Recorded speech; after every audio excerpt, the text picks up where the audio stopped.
Hello everyone, ಹೇಗಿದ್ದೀರಾ? Welcome to my channel. So ಇವತ್ತಿನ video only one point ಹೇಳಲಿಕ್ಕೆ ಇಷ್ಟಪಡ್ತೀನಿ. ಏನು ಅಂತ ಹೇಳಿದ್ರೆ, ಆಲ್ವೇಸ್ ಸ್ನಾನ ಆದಮೇಲೆ ನಿಮ್ಮ ಬಾಡಿ ಮಾಯಿಶ್ಚರೈಸ್ ಮಾಡಿ.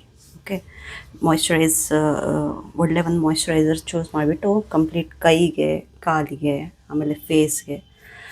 ಫೇಸ್ ಅಂತ ಹೇಳಿದ ತಕ್ಷಣ ನೆಕ್ ಮರೆತು ಬಿಡ್ತಾರೆ ತುಂಬ ಜನ.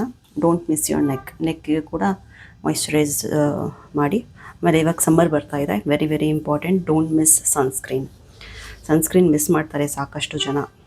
ಸನ್ಸ್ಕ್ರೀನ್ ಮಿಸ್ ಮಾಡಿದ್ರೆ ಏಜಿಂಗ್ ಫಾಸ್ಟ್ ಆಗುತ್ತೆ. Okay, don't miss sunscreen.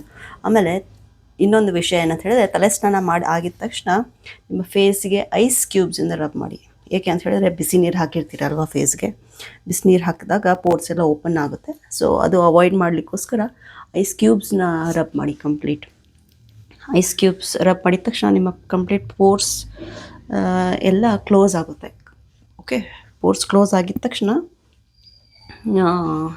ಈ ಥರ ಡಸ್ಟ್ ಪಾರ್ಟಿಕಲ್ಸ್ ಆಗಲಿ, ನೀವು ಆಚೆ ಹೋದಾಗ ಏನು ಧೂಳು ಬೀಳುತ್ತಲ್ಲ ಅದೆಲ್ಲ ಅವಾಯ್ಡ್ ಆಗುತ್ತೆ ಪೋರ್ಸ್ ಕ್ಲೋಸ್ ಆಗಿದ ತಕ್ಷಣ. ಐಸ್ ಕ್ಯೂಬ್ ರಬ್ ಮಾಡಿಬಿಟ್ಟು ಫೇಸ್ ವೈಪ್ ಮಾಡ್ಕೊಳ್ಳಿ.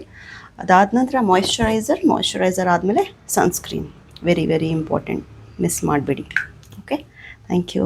ಆಮೇಲೆ ಇನ್ನೊಂದು ವಿಷಯ, ಮಾಯಿಶ್ಚರೈಸರ್ ಯಾವ್ದು ಯೂಸ್ ಮಾಡ್ತೀನಿ, ಸನ್ಸ್ಕ್ರೀನ್ ನಾನು ಯಾವ್ದು ಯೂಸ್ ಮಾಡ್ತೀನಿ ಅಂತ ಹೇಳಿ ಸಪ್ರೇಟ್ ವಿಡಿಯೋ ಮಾಡ್ತೀನಿ.